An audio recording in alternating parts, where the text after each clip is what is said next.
It's time for another LA Kings fan feedback show. We continue to discuss the Pierre-Luc Dubois trade, the excitement around Brant Clarke joining the Kings, and more on this edition of Locked on LA Kings. You are Locked On Kings, your daily podcast on the Los Angeles Kings, part of the Locked On Podcast Network, your team every day.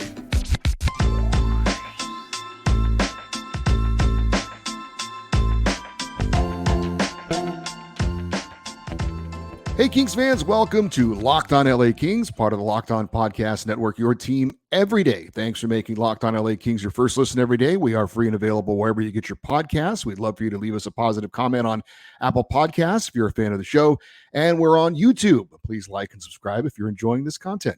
I'm Eddie Garcia, your host of Locked on LA Kings. I've worked in sports media for the past 30 years, 20 plus years at the Fox Sports Radio Network. Also co-host of the Puck Podcast. It's a weekly NHL review show that's been putting out content for the past 16 years, and a passionate LA Kings fan for 30 years. It is time for another LA Kings fan feedback show. We've got lots of questions and comments, so let's get right into it. And as usual, we will start with the emails. And this one comes from Stefano, and he is in Bath in the United Kingdom. And he says, I am an everydayer. Really enjoy your show. I followed the Kings since EA Sports 94, and in recent years have been able to watch every game the day after on the NHL app. I have to avoid social media to hide the scores, and I am liking how the Kings are shaping up. Last season was a blast despite the pesky Oilers. I was shocked with the Velarde trade, but optimistic. I think the media overblow things like Pierre-Luc Dubois being a diva. I think the Danault line is a perfect third line if Kaliev gets production on the second with PLD and Fiala. I hope he shuts up all the haters. My question to you is, if you could bring back one player from the Kings' past rosters, who would you choose? For me, it's such a tough one. Heyday Quick would be awesome, but I would probably choose Brown back in the day. Would love to see him give Edmonton a good denting. Anyway, apologies for the long email. Keep up the great work. Love talking Kings, as there are not many super fans this side of the pond. And again, that was from Stefano over in the United Kingdom. So awesome to hear from a Kings fan on the other side of the ocean. I always am amazed at, and I guess, I don't know, maybe there's a connection between American fans who love the English Premier League, something like that. I'm not sure how that works out. I think they have English Premier League games like early on in the morning in the US, but for somebody like Stefano, who is a Kings fan in the UK, I think the games are on live at like, I don't know, 2, 3, 4 in the morning or something like that. So it's obviously difficult for him to be able to watch the games live. Now, thankfully, with technology and things like that, certainly you can follow your favorite team, regardless of where they are in the world, a lot easier than you could even 10 years ago. So, awesome to hear from a fan in the UK. As far as your question about if I could choose any player from the Kings' past rosters to, I assume, plug into this year's team. And I'm guessing maybe it would be any Kings player in their prime with the Kings, because obviously you would pick Gretzky, right? If you could pick Gretzky in his prime, you'd pick him, but he wasn't necessarily in his prime when he was with the Kings. Still pretty good for a while, but anyway, you get the point. So I think if I took this current roster and I could pick any player from the Kings past, and granted, I didn't see Marcel Dion play. I'm sure he was amazing. But I think I would have to go with Jonathan Quick. If you look at the one area that we look at, with all due respect to Phoenix Copley and Cam Talbot, that the Kings, if they had an elite level player at that position, would likely be a Stanley Cup contender, I think you'd have to go with the goaltending position to have an elite top of his game Jonathan Quick in net, who's obviously a 2-time Stanley Cup winner. I would have to go with Jonathan Quick. But a fun question from Stefano, and awesome that you're using Locked on LA Kings to be a part of your experience as a Kings fan, and we're glad we could help you out with that. This next one comes from Ed in Temecula. He says, congratulations, Eddie, on your first anniversary of the show, and congratulations on achieving in excess of 2,000 YouTube subscribers. Thank you, Ed. I believe by your second anniversary show, you will have over 3,000 subscribers. Well, I hope so. The pace that we're on, I think that's very, very doable. He says, your knowledge and presentation and content are very good. I have complimented you in the past. Your show makes my day every weekday. Happy to hear you're all in on Brant Clarke. I think he should start the season with the Kings. The team thinks, of course, they need to get him ready by the playoffs. So why not start from game one? The more he competes with the Oilers, Golden Knights, and Kraken and the elite players of the league, that will translate to more experience, learned knowledge, their habits, speed, passing abilities. Go Kings, go. We're going to have more comments on Brant Clarke and if he should or shouldn't start with the LA Kings. But Ed, as I'm sure you all know, because you are an everydayer, you know my feelings on Brant Clarke. Barring anything unforeseen, certainly injuries, I find it hard to believe he's going to take any kind of a step back in the next couple of weeks, months, as we get ready for the start of the regular season. And I'm of the opinion that you get a player ready to play in the NHL by playing him in the NHL. And they're not, to be clear, they're not sticking him on the top pairing, right? He's going to be on the third pairing. The minutes won't be quite as much as maybe you would like. If he were in the AHL, he'd be playing a lot more and in different situations. But I believe that when it's all said and done, and we get to the end of the season, which is the most important part of the season, and you want a guy like a Brant Clarke being fully ready to take on that challenge, to me, you do that by having him play from day one at the NHL level, assuming there are no issues, no setbacks, nothing drastic happens. If he keeps on the trajectory that he's on, I think he'll be ready for the start of the NHL season. And that's where I would start him if I had the decision, but of course I don't. Our next email comes from Robert Kleit. And Robert, I know you've mentioned where you're from in the past. You didn't for this email, but I know you've mentioned it before, so I won't guess. But maybe even if you guys email frequently or comment frequently, remind me where you're from because I can't always remember. But anyway, Robert says, Dear Eddie, as you know, I'm proud to say I'm an everydayer and appreciate the work you do for us Kings fans. Will the Kings have enough money next year with the captain taking a cut in salary and with the league giving money to the team? If our goalies don't pan out, would there be enough to take care of Roy and possibly a good goalkeeper? Eddie, you rock. Go Kings, go. Well, thank you, Robert. It's a great question. Next season, and I'm doing this by memory, the unrestricted free agents the Kings will be both goaltenders, Phoenix Copley and Cam Talbot. Trevor Lewis, and with all due respect to Louis, he's not going to be a priority, but he's also not going to command a lot in return, I would think anyway. And Victor Arvidsson and Matt Roy. Those are two big UFAs, and we've talked about it, how much of the pie is available to give out to certain players. So is it possible to re-sign Roy and get a good goalkeeper was the question. Well, I guess that depends on your definition of good. An elite goalie, probably not. But a good goalie and re-sign Roy, I do think that's possible. I don't know if it's possible to get a good goalie, re-sign Roy, and re-sign Arvidsson. So clearly there are some big decisions to be made after this season. But looking down the road, and we're going to talk more about this. It relates to Brant Clarke as well. I do think the Kings can re-sign Matt Roy and get a good goalkeeper, but the Victor Arvidsson is another question, and how good of a goaltender is another question as well, as it stands right now. This from Brian in Mesa, Arizona. He says, I've been an everydayer since you took over the show, but a first-time emailer. Well, thanks for emailing. Great job with the show. I look forward to listening to new episodes every day. Rob Blake has certainly been busier than I expected this offseason. I love the Gavrikov signing. He was rock solid in the playoffs and should be a reliable player for the next 2 years. I think that Cam Talbot will work out this year behind a much better team than he had in Ottawa. He has more than once been a horse for a team that rode him straight into the playoffs. The move I'm not completely sold on is Pierre-Luc Dubois, not because he isn't a good player, but because I don't think that he's always given an honest effort. I know he's put up nearly 30 goals and 60-plus points 3 times, and I think he's sandbagging it. I believe that if he really plays as hard as he can night in, night out, he's close to a 40-goal, 80-plus point player. If we get that guy, then that's obviously terrific. But if he keeps doing what he's been doing, then I would have rather kept Velarde, who I think will grow into a 60-30 player who you at least know is giving it his all every night. Regardless of how anyone feels about the specific move that Mr. Blake has made, it can't be denied that he's at least actively making attempts to make the team better. The players that I'm most hoping to see a lot from, though, are the young guys, Byfield, Kaliev, Turcotte, Fagemo, Bjornfoot, Clark, Spence. The Kings have had a highly touted prospect pool for years, but eventually those prospects need to turn into something, or what's the point? I think that this is the year where that group needs to put up if the Kings really want to turn the corner and be in a championship window. I think that Byfield has played really well in every aspect of the game that doesn't show up on the score sheet, but this year he needs to put up some real numbers. Kaliev needs to put up 20-plus goals.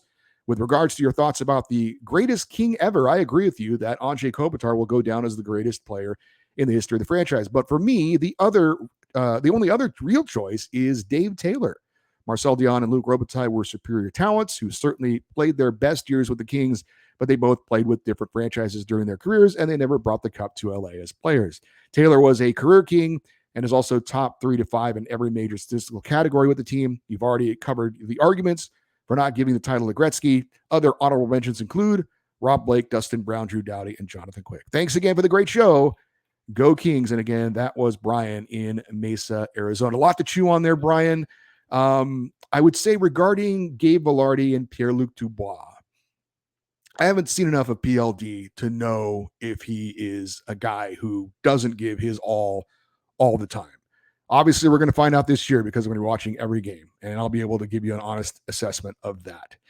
I think my argument has been with Pierre-Luc Dubois, you know what you're getting now, and that's 30 and 60. With Vilardi, he hasn't done that yet in his career. He's had one good season where he had, 20 and 40, and you're banking on him turning into what Pierre-Luc Dubois gives you now. Plus, Pierre-Luc Dubois plays a more important position, center, where Vilardi is on the wing. And your argument is that you hope he turns into the production that Pierre-Luc Dubois gives you. So, I mean, that I understand the whole, effort argument, I guess, of it. But in the end, the numbers are what the numbers are. And Gabe Vilardi has had injury issues, and Pierre-Luc Dubois has not. As for the young guys stepping up, I talked about it on Thursday's show. Completely agree with you. If the Kings are going to really take another step, some of those guys need to step up. I feel confident that Brandt Clarke and Arthur Kaliev will. I'm not sure if this year is going to be the year that Quentin Byfield really steps up. And I don't know about guys like Turcotte, Fagemo. I don't know if they're going to get the chance to show what they can do. If there's injuries, that could occur. But otherwise, I just don't know if those guys are going to get the opportunity to show what they can do. As far as you agreeing with me on Kopitar as the greatest King in franchise history, you had Dave Taylor second. I think I'd have to go Dustin Brown 2 on my list, and Dave Taylor would be a very solid number 3. Let us take a quick break. We do have one more email to read, and then we will get into your YouTube comments. That's coming up on this Kings fan feedback show on Locked On LA Kings, your team every day.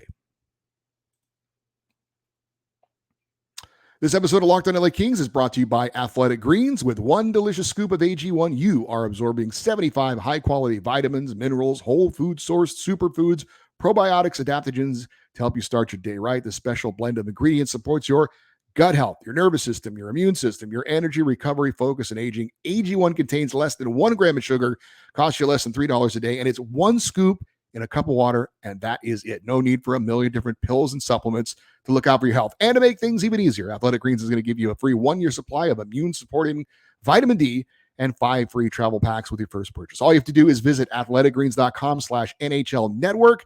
That's athleticgreens.com/NHL network to take ownership over your health and pick up the ultimate daily nutritional insurance. One more email to read before we move along to the comments from the YouTube episodes. This comes from John in Long Beach. He says, I enjoyed the Pierre-Luc Dubois episode in which you talked about who is the real PLD. The guy people said was a malcontent in Columbus or Winnipeg, or the smiling, excited guy we see now in LA. It's possible he's both. Clearly, he was unhappy in Columbus and Winnipeg, and that's why he wanted out. And it's certainly possible that he's now happy in LA with his big new shiny contract.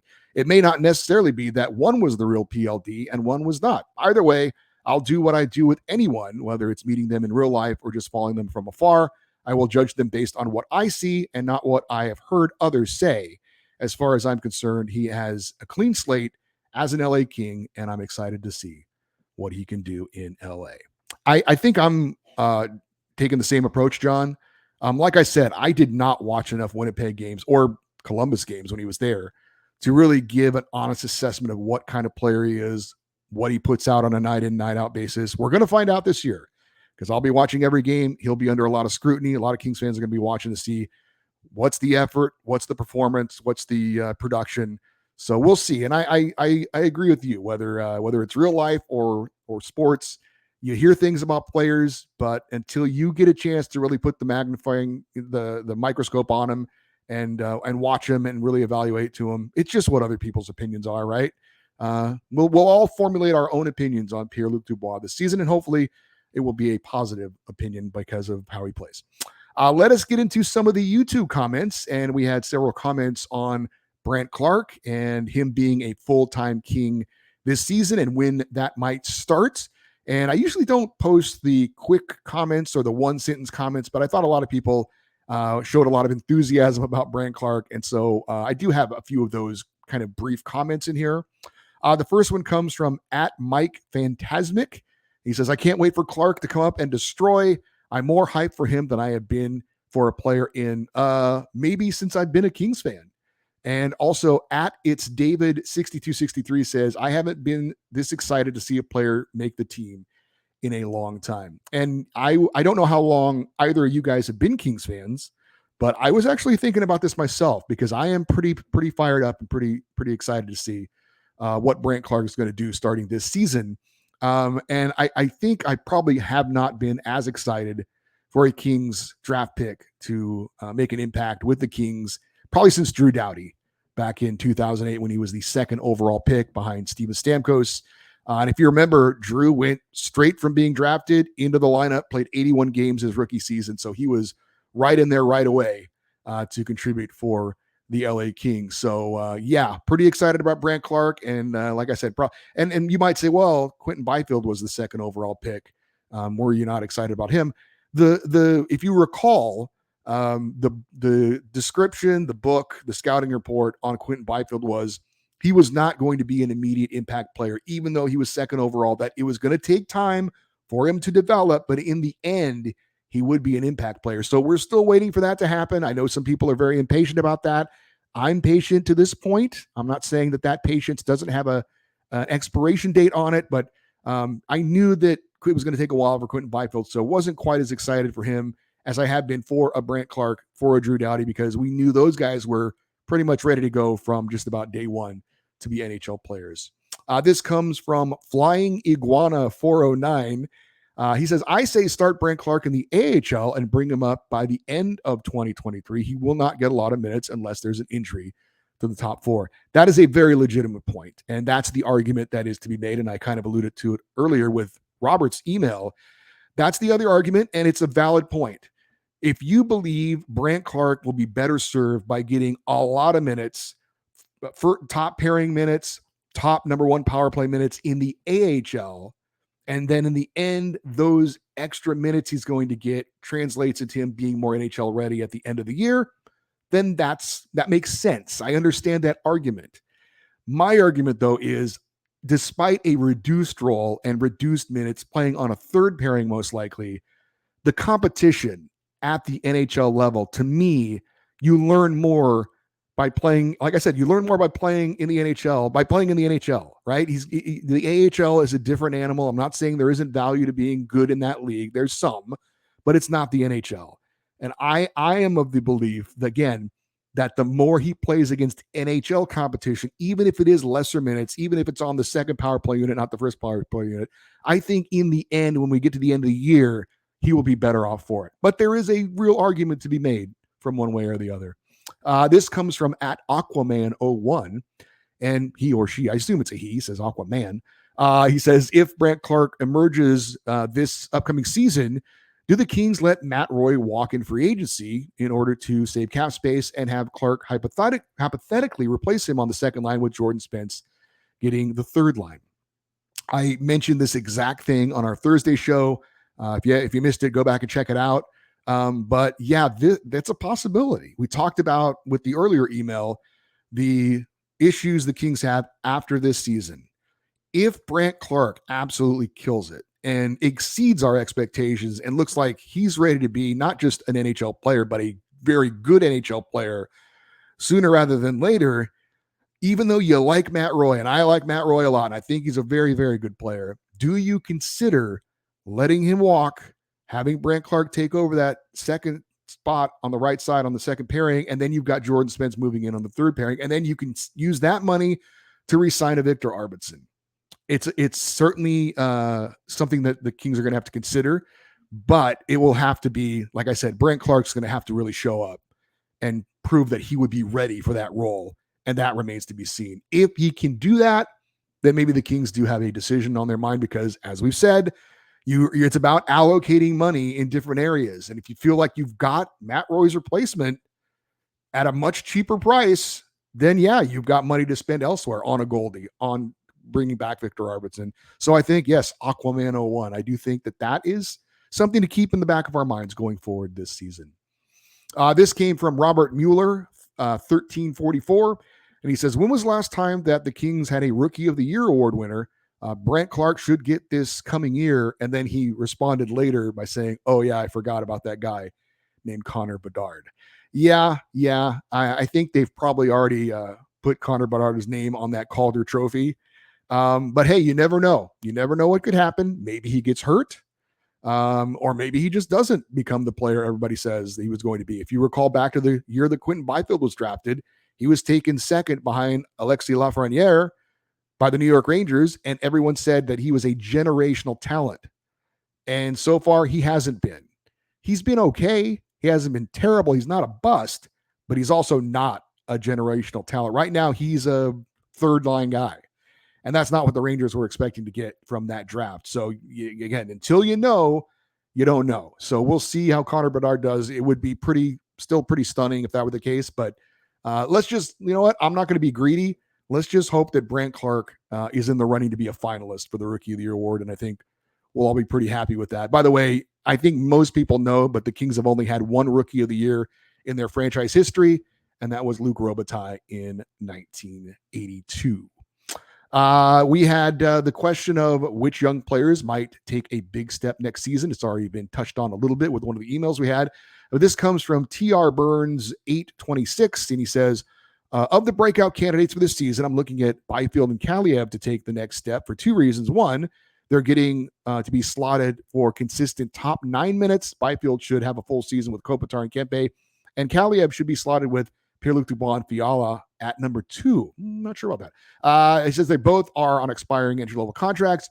If they're not motivated by the offseason moves and the opportunity in front of them, then the front office is probably going to reassess their standings with the additional cap space freeing up after next season. I've heard some other people also think that they believe Arthur Kaliev's going to get top 6 minutes playing on that second line on the right side. I'm not so sure about that. I think he's definitely on the right side on the third line. I think we're going to see Arvidsson and Fiala together on the second line, but that remains to be seen. I'm obviously not Todd McClellan, but I would be surprised if Arthur Kaliev gets second line minutes. I think he'll be on the third line, but we shall see. We've got some more YouTube comments to get to and to read and to comment on here on Locked On LA Kings, your team every day.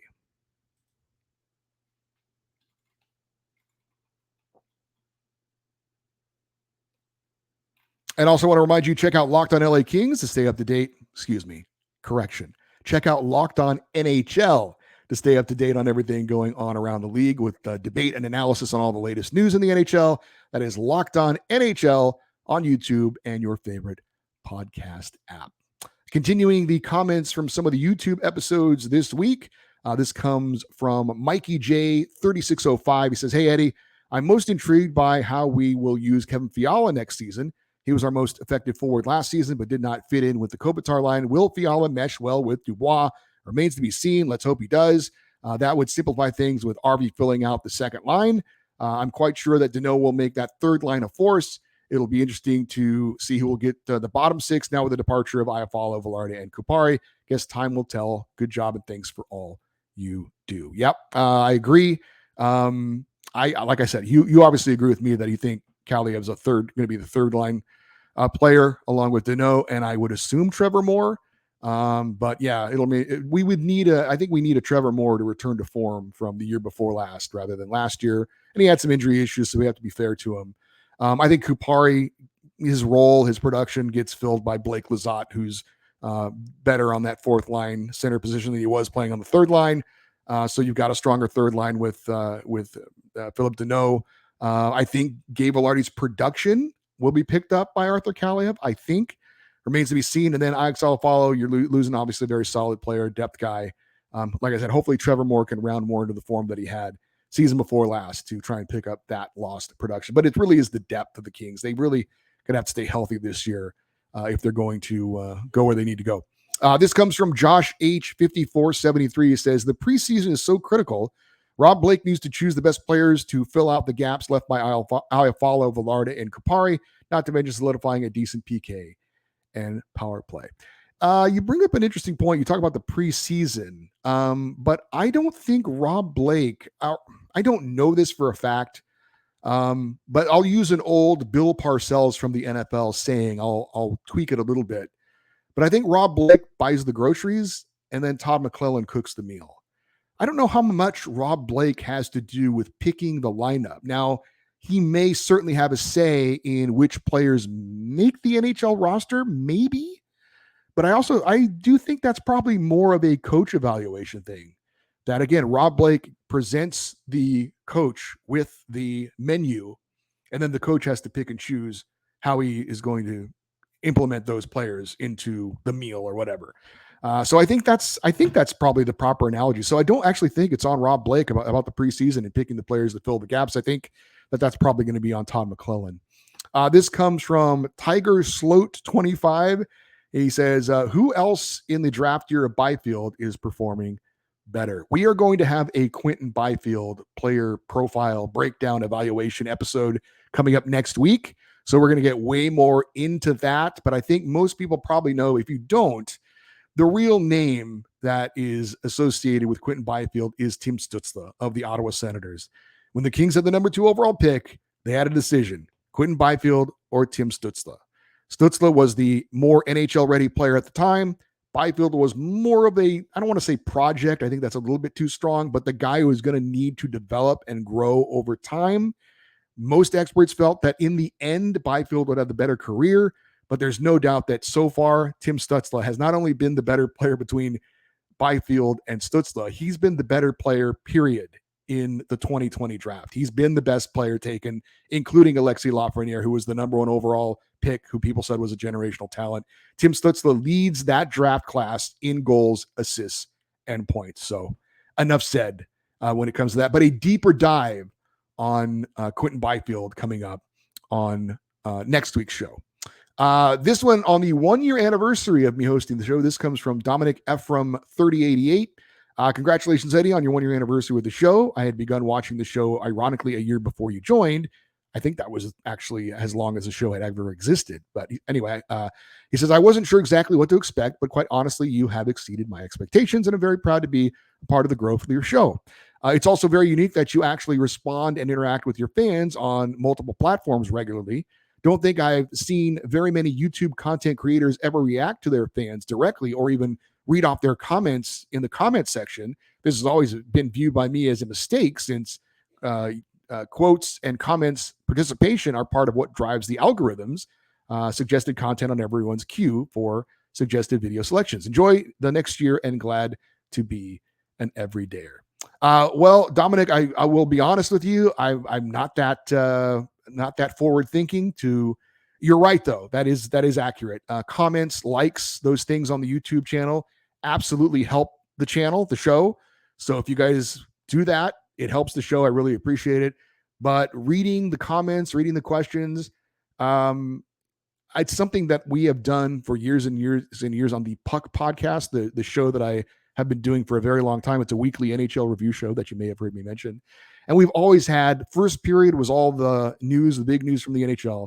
Second period was typically an interview segment. And then the third period was always the listener feedback. And it always worked well. And I always really enjoyed that part of the show. And so I wanted to carry that over to this show, which we have done. So, I mean, I don't know. I do watch a lot of other YouTube content as well. And you're right, that it is something that it doesn't seem to be utilized as much, but we're definitely doing it here. And thank you for everyone who commented and liked and sent emails this week, because Without you, there is no fan feedback show. So thank you very much for all of your support in that regard. That will do it for today's show. Another great fan feedback show. If you'd like to send an email for a future show, which will be next Friday, it's lockedoneddie@gmail.com, EDDIE, lockedoneddie@gmail.com. You can also post your comments on the YouTube episodes in the comments section below as well. For you everydayers, those of you that listen and watch Locked on LA Kings every day, coming up next week, we know we're going to do a Quentin Byfield player profile episode, which I teased a minute ago. We'll have a yet-to-be-determined special guest, and then, of course, another fan feedback Friday show. The other 2 days, well, we'll figure it out. Would love for you to stay connected with the show by following us on Twitter and Instagram. We are at Locked on LA Kings. I'm Eddie Garcia. Thank you, as always, for listening and watching Locked on LA Kings, part of the Locked on Podcast Network. Another great week of shows. Hope you enjoyed it. Have a great weekend. We'll talk to you on Monday. And as always, go Kings, go.